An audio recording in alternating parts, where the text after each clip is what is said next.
बहुत समय पहले की बात है जब दुनिया में लोग घोड़ों पर सवार होकर लड़ते थे और तीरों की आवाज गूंजती थी। मंगोलिया के ठंडे और उबड़-खाबड़ मैदानों में बैकाल झील के पास एक छोटा कबीला रहता था। उस कबीले के सरदार का नाम था येसुके।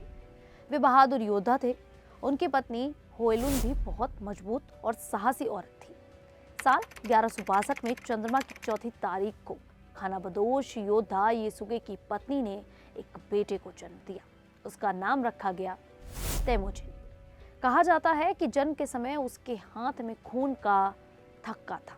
कबीले के बुजुर्गों ने इसे शुभ संकेत माना और उसे भविष्यवाणी के रूप में देखा। कहा गया कि ये बच्चा बड़ा विजेता बनेगा और एक अलग अपना साम्राज्य बनाएगा।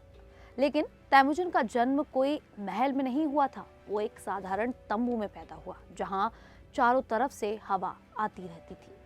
उनका परिवार घोड़ों, भेड़ों और शिकार पर निर्भर था। येसुगे ताकतवर सरदार थे और पड़ोसी कबीलों से लड़ते रहते थे।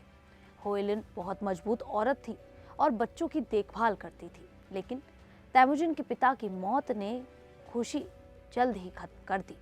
जब तेमुजिन केवल 9 साल का था, ततारों ने उसके पिता येसुगे को जहर दे दिया। येसुगे मर गए और परिवार बेसहारा हो गया। कबीले ने उन्हें छोड़ दिया। होयलिन ने बच्चों को इकट्ठा किया और कहा कि हार न मानो, तेंगरी हमारा साथ देगा। अब परिवार जंगलों में भटक रहा था। छोटे जानवर और पक्षी खाकर अपना जीवन यापन कर रहा था। तेमुजिन के सामने भूख, ठंड और कबीले के अन्य लोग ही दुश्मन बन गए। जैसे जैसे तेमुजिन बड़ा होने लगा, उसके अंदर कुछ बड़ा करने की चाह पैदा होने लगी। उस समय मंगोलिया में कई कबीले के बीच लगातार लड़ाइयां होती रहती थी। मर्किट, तातार, नाइमन और दूसरे कबीले एक दूसरे के दुश्मन थे। कोई भी एकजुट नहीं था। तेमुजिन ने तय किया कि वह इन सब कबीलों को एक करेगा। लेकिन तेमुजिन का बचपन बहुत मुश्किलों भरा था। एक बार ताइचियुत कबीले ने उसे कैद कर लिया। वो सिर्फ 14-15 साल का था। उसे लोहे की भारी जंजीरों में बांधकर लकड़ी का काम दिया गया।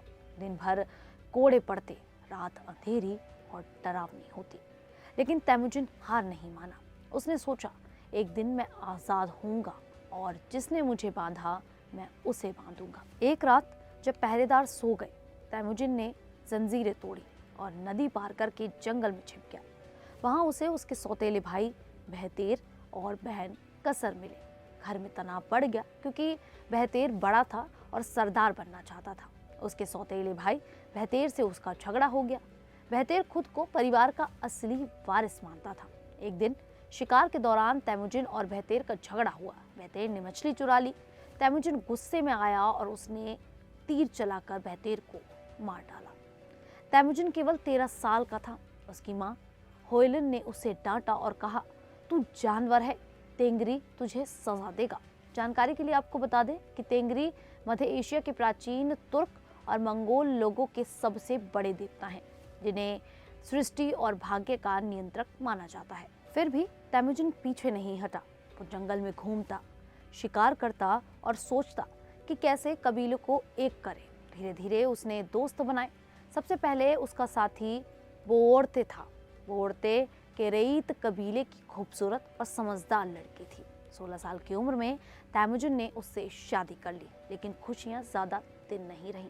मर्कित कबीले ने बोर्ते का अपहरण कर लिया। तेमुजिन टूट गया, लेकिन हार नहीं माना। उसने अपने दोस्तों जमुआ और तोगरुल की मदद से मर्कित पर हमला किया और बोर्तों को बचाया। तब तक बोर्ते गर्भवती थी और उसका बच्चा जोची पैदा हुआ। तेमुजिन ने कहा, वह मेरा बेटा है और मेरा वारिस है। इस घटना ने तेमुजिन को सिखाया कि दोस्ती और वफादारी बहुत जरूरी है और कभी हार नहीं माननी चाहिए। तेमुजिन अब जवान हो चुका था। वह बाजों के साथ शिकार करना सीख रहा था। घोड़ों को पैरों से नियंत्रित करना और हाथ से तीर चलाना सीख रहा था। उस समय ये गुण किसी नेता के लिए बहुत जरूरी माने जाते थे। तेमुजिन पढ़ा लिखा नहीं था, लेकिन उसकी आंखें बहुत तेज थीं। वो हमेशा सतर्क रहता, सबसे आगे नहीं लड़ता और पीछे से योजना बनाकर दुश्मन की कमजोरी देखता। तेमुजिन ने धीरे धीरे अपनी सेना बनानी शुरू की। वो योग्यता पर भरोसा करता था। जो बहादुर और काबिल होता उसे ऊंचा पद देता, चाहे वह किसी भी परिवार से क्यों ना हो। उस समय ज्यादातर कबीले अपने रिश्तेदारों को ही आगे बढ़ाते थे, लेकिन तैमुजिन ऐसा नहीं करता था। वे अपने सैनिकों को घुड़सवारी, शिकार और तीर चलाना सिखाता। मंगोली योद्धा हल्का कवच पहनते थे और तेज घोड़ों पर सवार रहते थे। उनके हाथ हमेशा खुले रहते ताकि वे दौड़ते घोड़े पर भी तीर चला सकें। तैमुजिन कहा करता था कि उसका हर सैनिक राजकुमार की तरह लड़ेगा। 1180 के दशक में तैमुजिन और जमुगा में झगड़ा हुआ। जमुगा पुराने नियमों का समर्थन करता था, जबकि तैमुजिन नए नियम चाहता था। एक लड़ाई में तैमुजिन हार गया और जंगल में छिपना पड़ा, लेकिन हार नहीं मानी। उसने तोगरुल के साथ गठबंधन मजबूत किया और बाद में तातार कबीले और मरकित पर हमला किया। वर्षों की लड़ाइयों के बाद 1203 से 1204 में उसने दुश्मनों को हराया। जमुगा को पकड़ने पर तैमुजिन ने उसे मारने से इनकार कर दिया और जमुगा ने खुदकुशी कर ली। 1206 में अनून नदी के किनारे बड़ी सभा हुई। सभी कबीले के सरदार इकट्ठे हुए और तैमुजिन को चंगेज खान घोषित कर दिया। चंगेज खान का मतलब था सागर जैसा शक्तिशाली। अब वो दुनिया का सम्राट था। चंगेज खान ने कबीले को एक किया और नियम कानून बनाए, जिन्हें यासा कहा गया। चोरी की सजा कड़ी थी, लेकिन व्यापार को बढ़ावा दिया गया। वो अपने धर्म को मानता था, फिर भी हर धर्म का सम्मान करता था। उसकी सेना कम सामान लेकर चलती थी, जिससे वह तेज और मजबूत बनी रहती थी। और यहाँ से शुरू होती है चंगेज खान की जीत की कहानी। पहली बड़ी जीत चीन में हुई। उस समय चीन का जिन साम्राज्य बहुत ताकतवर था और ग्रेट वॉल से सुरक्षित था। चीन के लोग मंगोलों से डरते थे और उन्हें जंगली समझते थे। चंगेज ने 1209 में वेस्टर्न शिया राज्य पर हमला कर दिया। उसने नदियों का पानी मोड़कर शहर डुबो दिया और टैक्स वसूला। फिर 1211 में जिन राजवंश पर हमला किया। 1215 में झोगड़ू, जो आज का बीजिंग है, उसको घेर लिया। 3 साल तक शहर की घेराबंदी की। चंगेज ने लोगों के राशन काट दिए, जिससे लोग भूख से मरने लगे। आखिरकार शहर गिर गया। चंगेज ने लूट की, लेकिन कारीगर और इंजीनियर को छोड़ दिया ताकि वे उसके लिए हथियार बनाए। इसके बाद उसने मध्य एशिया के ख्वारेज़्म साम्राज्य पर ध्यान दिया। शांति के लिए राजदूत भेजे, लेकिन शाह मोहम्मद ने उसका सिर काट दिया। चंगेज बहुत गुस्से में आया। 1219 में उसने 2 लाख सैनिकों के साथ हमला किया। पहले झूठी हार का नाटक किया, दुश्मन पीछा करने आया और मंगोलों ने उसे घेर लिया। बुखारा, समरकंद जैसे शहर गिरे, लाखों लोग मारे गए। चंगेज की नीति थी, आत्मसमर्पण करो या मरो। जो झुकते उन्हें छोड़ देता, जो लड़ते उसका शहर जला देता। चंगेज की सेना 1221 में जलालुद्दीन को हराकर पूर्वी यूरोप तक पहुंच गई। 1223 में कलका नदी पर रूस को हराया। हंगरी, पोलैंड, क्रोएशिया तक मंगोल पहुंच गए। उनका साम्राज्य 12 मिलियन वर्ग मील तक फैल गया, अफ्रीका जितना बड़ा। रोमन साम्राज्य इसके सामने छोटा था। चंगेज ने खुद सब कुछ बनाया, राजनीतिक झगड़े सुलझाए और पुराने सामाजिक बंधनों को तोड़ा। चंगेज खान का स्वभाव बहुत अजीब और उलझा हुआ था। उसमें क्रूरता और दया दोनों थे।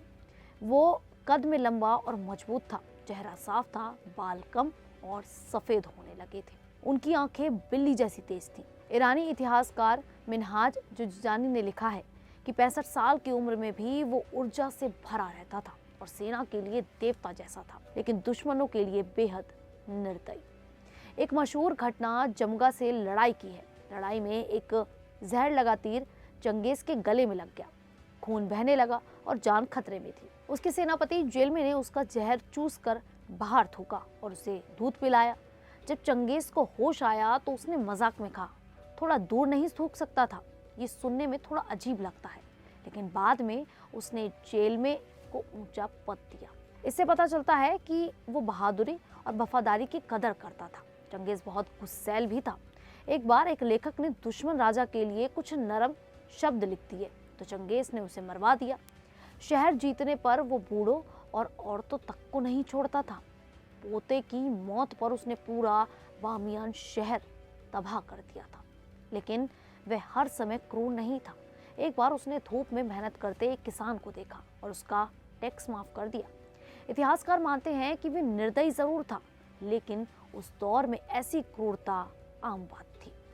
चंगेज खुद कहता था कि कि वह गद्दारों को मारता है, उसकी यही नीति कई बार बड़ी लड़ाइयों को जल्दी खत्म कर देती थी। भारत की बात करें तो 1221 में चंगेज खान जलालुद्दीन का पीछा करते हुए सिंधु नदी तक पहुंचा। जलालुद्दीन ख्वारेज़्म साम्राज्य का आखिरी राजकुमार था। चंगेज ने उसे 3 तरफ से घेर लिया। जलाल ने अपनी नावें जला दी ताकि कोई पीछे नहीं भाग सके और सबको लड़ना पड़े। लड़ाई शुरू हुई, तीर और तलवारें चली। दबाव बढ़ा तो जलाल घोड़े पर सवार होकर 180 फीट गहरी नदी में कूद गया और 250 गज की दूरी पार कर भाग गया। चंगेज ने उसकी बहादुरी देखी और उसे निशाना नहीं बनाया, लेकिन उसके साथी और रिश्तेदारों को मार दिया। जलाल दिल्ली भागा, लेकिन सुल्तान इल्तुतमिश ने उसे शरण नहीं दी क्योंकि मंगोलों से डर था।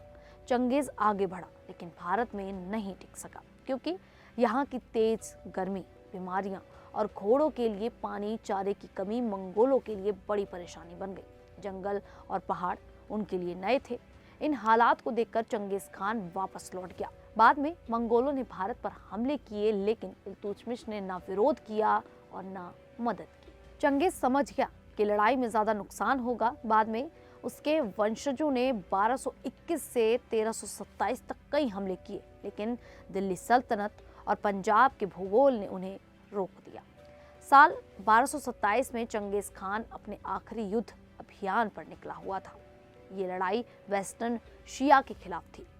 जुलाई के महीने में वो अचानक बहुत बीमार पड़ गया और उसे तेज बुखार हो गया। तब उसने अपने चारों बेटों जोची, चकताई, ओगेदेई और तोलोई के साथ अपने भरोसेमंद जनरलों को अपने पास बुलाया। बीमारी की हालत में चंगेज खान ने उनसे कहा कि जिंदगी बहुत छोटी होती है। वह पूरी दुनिया नहीं जीत पाया, लेकिन चाहता है कि उसके बेटे उसका सपना पूरा करें।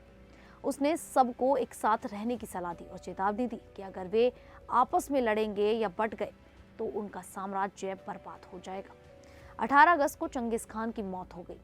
उसकी मौत कैसे हुई, इस बारे में अलग अलग बातें कही जाती हैं। कुछ लोगों का मानना है कि वो घोड़े से गिर गया था, जबकि कुछ इतिहासकार कहते हैं कि किसी संक्रमण की वजह से उसकी जान गई। एक और मान्यता ये है कि उसकी मौत प्लेग से हुई थी। साल 2021 की एक स्टडी के अनुसार उस समय अभियान के दौरान बीमारी फैली हुई थी। इसी वजह से माना जाता है कि चंगेज खान प्लेग का शिकार हो सकता था। चंगेज खान की कब्र को बहुत गुप्त रखा गया।